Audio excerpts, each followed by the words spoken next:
안녕하십니까? 알아두면 쓸데있는 이야기 드립니다. 오늘 책 이야기를 할 건데요. 제가 준비한 책은 커피 인문학이라는 책입니다. 제가 2011년에 바리스타 자격증을 땄거든요.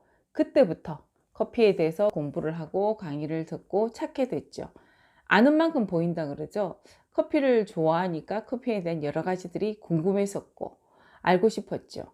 그러한 호기심을 충족시켜 주는데 큰 공헌을 한 책이라고 생각이 들어요. 작년에 이 책을 만나서 책을 한번 보게 되고요. 이번에 책 이야기를 하기 위해서 다시 한번 봤는데 역시 재미가 나네요. 자, 커피 문화. 제가 이 책에 있는 것들 몇 가지를 리뷰해 보도록 하겠습니다.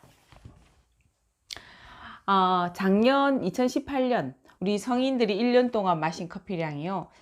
대략 한 350잔이 넘어요. 매일 한 잔 이상씩 마셨다는 거죠. 세계적으로 봤을 때 전체 인구 중 1인당 마시는 커피 소비량이 132잔이라니까 우리나라는 3배에 가까운 높은 수치를 나타내고 있죠. 2018년 통계에 의하면 1인당 2.4kg의 커피를 저희들이 소비를 하고요. 우리나라는 세계 6위의 커피 소비국으로 알려져 있대요. 지난해 원두 소비량이 15만 톤, 어마어마하죠. 우리나라에서 제일 많이 팔리는 커피는 스타벅스 커피예요. 작년 모든 카페 매출이 7조라고 하는데요. 스타벅스 커피가 1조 7천억. 커피 사랑 대단하지 않아요? 이런 커피가 어떻게 인류에게 왔지, 어떻게 커피를 만나게 됐지, 기원설은 여러 가지가 있는데요. 오늘은 그 기원설 얘기해 볼게요. 첫 번째 가장 유명한 게 염소지기 칼디슬이에요. 아주 먼 옛날에 에티오피아 계곡에서 칼디라는 목동이 살고 있었어요. 염소를 계곡에 풀어놨는데 어느 날 늙은 염소 한 마리가 힘이 솟구치는 거예요. 활발하게 움직여요. 칼디는 봤죠. 아니 저 늙은 염소가 왜 저래? 가서 보니까 빨간 열매, 그걸 먹으면서 기운이 펄펄 나는 거예요. 칼디는 궁금했어요. 가지를 뚝 꺾었어요. 그리고는 가까이 있는 이슬람 수도승에게 달려갔어요. 그리고 그 당시 이슬람 수도승은 지혜로운 자였거든요. 이게 있잖아요. 되게 이상해요. 이 늙은 염소가 이걸 먹더니 힘이 펄펄 나가지고 젊은 염소를 제압을 해요. 이게 뭔지 좀 알아봐 주세요. 수도승은 칼디가 가져온 가지를 그냥 툭 던져놔요. 그리고 며칠 뒤 칼디가 그 수도승을 찾아갑니다. 수도사는요, 저기서 칼디가 오는 걸 보고 뛰어나가요. 칼디야, 그거 나 좀 더 갖다 줘. 나 그거 더 필요해. 왜 그러세요? 내가 거기 있는 열매를 끓여 먹고는 집중도 잘 되고 기도도 잘 되고 내가 수도하는데 큰 도움을 받았어. 나에게 좀 더 줘. 그렇게 얘기하게 되는 거예요. 이게 에티오피아 염소지기 칼디설이에요. 두 번째는요, 오모로족이라고 있어요. 오모로는 에티오피아에서 소를 키우는 35%의 에티오피아인이에요. 힘 있는 자란 뜻이거든요. 이들은 유목민이에요. 유목민의 특성상 이동을 많이 해야 되잖아요. 그러면 간편하게 먹을 수 있는 것들이 필요했어요. 그러던 중에 체리처럼 생겼거든요. 빨간 열매. 그걸 씹으면 힘이 난다는 걸 아는 거예요. 열매를 통째로 이제 먹었어요, 처음에는. 그러다가 씨앗 안에, 그 체리 열매 안에 생두, 그게 있거든요. 그 씨앗에 에너지가 농축됐다는 걸 알아요. 그리고 그거를 어떤 동물성 기름이랑 같이 볶아요. 그리고 쪼물락쪼물락 농구공이나 당구공처럼 뭉쳐가지고 그거를 들고 다니면서 먹었죠. 음식으로 먹기도 했고 약으로도 썼어요. 근데 이게 커피라는 게 각성 효과가 있었잖아요. 근데 유목민이라는 특성상 어떤 부족들 간의 싸움도 많고 그랬죠. 그런데 이게 전쟁에 나가서 싸우게 되면은요, 요 각성 효과가 있다는 걸 알고는 커피를 미리 마셔요. 싸우기 전에. 그리고는 커피를 이렇게 커피 알맹이를 볶으면은 좋은 향이 나잖아요. 그 향은 이 향이 잘 나는 건 우리가 이길 수 있다라는 자신감이에요. 그리고 커피를 볶다 보면은 여기서 팝이 일어나요. 우리가 팝콘이 톡톡 터지듯이 팝핑이 일어나거든요. 제가 커피 이야기를 하면서 도자기 로스트를 한번 영상을 찍었거든요. 거기 보면 팝이 팍팍 일어나는, 커피가 탁탁 튀는 그 소리가 나요. 그 소리를 보면 이거는 신이 우리에게 주는 승리의 약속이라고 생각을 해요. 지금도 오모르족은요, 커피를 어떤 버터처럼 보이는 동물성 기름에다가 이렇게 끓여가지고 그거를 관광 상품으로 판다고 하네요. 세 번째는요, 마호메트와 커피 이야기예요. 커피를 몸속에 넣고 죽은 사람은 지옥에 떨어지지 않는데요. 이 이야기는 이슬람을 믿고 있는 국가들한테 쫙 퍼지죠. 마호메트가 동굴에서 수행을 해요. 근데 거의 죽을 지경이 됐어요. 정신이 없고 기력이 떨어지고 쓰러질 즈음에 가브리엘 천사가 꿈에 나타나서 빨간 열매 있는 데를 데리고 가요. 이 열매를 따먹고 마호메트가 기력을 회복했대요. 이때부터 마호메트는 2년간 꿈속에서 가브리엘 천사를 만나요. 그가 이야기해주고 따라 읽으라는 걸 읽고, 그리고는 잠에서 깨면은 바로 옮겨 적어요. 그 옮겨 적었던 양피가 지금의 코란이라네요. 610년 마호메트는요, 꿈에 가브리엘을 통해서 알라 위에는 신이 없어 유일신 사상을 갖게 되고요. 이 사상은 종교적으로 큰 성공을 이끌 되죠. 여기에 커피설이 있어요. 무슬림들이 마호메트의 건강을 찾아준 이 커피를 신성시할 수밖에 없었죠. 커피를 몸속에 넣고 이렇게 죽은 자는 지옥에 떨어지지 않는다는 이런 믿음이 이제 팽배해지기 시작하는 거예요. 이슬람이라면 모두 마셔야 되는 그런 이슬람의 음료가 된 거죠. 이슬람 사람들은 음주를 죄악시했기 때문에 그 술 대신에 커피를 마셨죠. 술하고 커피는 다르죠. 술이 심신을 피폐하게 했다면 커피는 아니죠. 커피는 기호품으로서 마호메트를 살린 음료로서 굉장히 대유행을 해요. 570년에 마호메트가 태어나서 610년에 동굴 고행을 하고 신의 계술로 이슬람교를 창시하죠. 마호메트. 이게 마호메트가 이 커피 기원설의 진실이라 그러면 에티오피아, 예멘, 커피의 원산지라고 얘기하는 거기보다는 사우디아라비아의 마호메트가 태어난 고향이 커피 원산지가 되지 않을까라는 생각도 해보게 되네요. 네 번째 기원설. 커피의 고향이 에덴 동산이라는 거예요. 구약 성경을 믿는 사람들 얘기예요.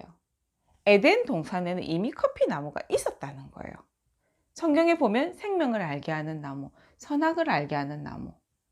요 선악과가 커피나무라는 설이 있어요. 우리는 선악과 하면은 사과를 떠오르잖아요. 근데 사과는요, 창세기가 쓰여지고 난 3000년 이후에 존 밀턴의 신라권에서 거기서 사과라고 언급이 돼요. 그때부터 선악과는 사과가 돼버린 거예요. 근데 사실은 선악과라는 거는요, 지혜를 알게 하는 나무고 똑똑해지는 나무잖아요. 옳고 그른 것을 판단하고 지식을 알게 하는 나무. 뭔가 각성 효과가 있지 않았나요? 근데 사과는 각성 효과가 없어요. 커피에 더 가깝다는 얘기죠. 선악을 알게 하는 나무가. 뭐가 맞는지는 잘 모르겠지만 어쨌건 커피나무의 고향은 에덴 동산이라는 설이 있어요. 다섯 번째 설. 시바 여왕의 기원설인데요. 2000년 발굴학자에 의해서 조사가 일어났는데 시바 여왕이 실존 인물이라는 게 드러나요. 왜냐하면 기록이 남아 있어요. 역사와 유물 유적이 남아 있기 때문에 빼도 박도 못하고 시바 여왕은 역사적인 인물이다. 이 시바 여왕이 기원전 1000년경에 솔로몬을 만나러 가요. 대단했던 솔로몬 앞에서 시바 여왕이 솔로몬을 유혹을 하지요. 물론 솔로몬이 시바 여왕에게 반해버렸다는 얘기도 있어요. 요때 시바 여왕이 솔로몬을 유혹할 때 시바 여왕이 솔로몬한테 갈 때 어마무시한 선물을 가져가거든요. 그 중에 커피가 있었다는 거죠. 그걸 커피를 솔로몬한테 바쳐요. 커피의 각성 효과. 일종의 커피를 강장제라고도 여기기도 했거든요. 이 관능적인 열매 커피라고 생각을 한 거예요. 시바 여왕이 솔로몬을 유혹을 하죠. 둘 사이에 아이가 생겨요. 이 아이가 에티오피아의 건국 신하가 된답니다. 솔로몬과 시바 여왕의 기원설. 에티오피아나 예멘이나 아프리카나 중동 지역에서 커피가 되게 많이 생산이 되거든요. 커피가 거기서부터 시작됐다는 설이 굉장히 많아요. 시바 여왕이 존재했다는 사실만으로 이 기원설에도 힘이 좀 실어지고 있는 것은 사실이네요. 흥민을 이끄는 얘기 중에 하나가 우리가 마시는 커피가 있잖아요. 이슬람의 음료라고 그랬죠. 신이 이교도들한테 포도주를 금하게, 술을 금하게 하고 대신 커피를 줬다는 거죠. 근데 이거를 처음에는 사탄의 음료라고 그래서 시커먼 거를 먹고 걔들이 수도하는데 사용을 하는 거예요. 특히 이슬람 수피파들 같은 경우에는 수도를 할 때 미리 커피를 마시고 춤을 춰요. 이렇게 뱅글뱅글 돌면서 춤을 추거든요. 이렇게 춤을 추면서 일종의 세마의식처럼 이런 의식을 치러요. 누가 저한테 커피 좋아한다고 세마의식하는 이슬람 교도의 뱅글뱅글 춤추는 이 인형을 선물해서 제가 잘 보관하고 있네요. 춤을 추는데요. 이 당시 기독교인들이 보기에는 별로 좋아 보이지 않았어요. 저거는 사탄의 음료다. 악마의 음료다. 시커먼 걸 쟤들 마시고 수도를 해. 이때 교황님한테 청원을 넣는 거예요. 추기경들이 청원을 넣어서 교황님이 그러면 가져와봐. 도대체 그게 뭐야? 뭔데 왜 그래? 그리고는 모두들 모여있는 교황청에서 이 커피를 시음을 하게 되죠. 교황님이 커피를 마셔보고는 이 커피 맛에 반해요. 아니 이렇게 좋은 음료를 왜 이슬람 교도들만 먹게 해? 그렇게 할 수 없어. 교황님은 결단을 내려요. 클레멘트 8세 교황님이었거든요. 내가 이 커피에게 세례를 주느니 이제는 이거는 이교도의 음료가 아니야. 이 좋은 것들은 우리 하나님을 믿는 우리 기독교인들도 같이 마시자라고 커피에게 세례를 주고 커피에게 옥죄였던 사단의 음료, 악마의 음료라는 게 씻어지죠. 그렇게 교황의 지지를 얻게 되자 이 커피의 파급 효과는 훨씬 더 커지는 거죠. 커피가 세례받은 음료라는 거 알고 계셨나요? 클레멘트 8세 교황님이 커피에게 세례를 주는 바람에 우리는 원하든 원치 않든 세례받은 음료를 늘 즐겨 마시고 있네요. 그런 커피 이야기. 우리나라에 커피가 처음 들어온 게 고종 황제라고 생각을 하잖아요. 고종이 아간 파천 때 그때 러시아 공사관에서 커피를 만났다. 사실이에요. 근데 기록으로 보면은 고종보다 12년 앞서서 커피를 마셨다는 기록은 사실은 있어요. 근데 우리는 고종 황제 아간 파천을 기억하기 위해서 커피를 고종 황제가 처음 마셨다라고 얘기를 하죠. 처음 우리나라에 커피가 들어왔을 그쯤에는 시커먼 물이었어요. 이게 뭐야? 커피란 이름을 알지 못했을 때 사람들이 서양에서 들어온 국처럼 생겼다 그래서 양탕국이라고 불렀어요. 그 당시 우리 사람들의 양탕국 이름 너무 재미나게 짓지 않았나요? 뿐만 아니라 최승희 씨가 커피를 마시는 게 있거든요. 굉장히 시대를 앞서가고 세련된 자들, 엘리트들, 신여성들이 마시는 게 또 커피라고 유행을 하기도 했어요. 여기는 굉장히 많은 얘기들이 적혀 있어요. 그러면 커피를 좋아했던 인문학자들, 인물들은 누가 있는지 한번 살펴볼까요?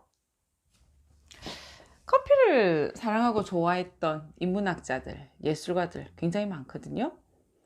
몇 사람만 추려볼까요? 나폴레옹은요, 군대 보급품에 커피를 포함시켰어요.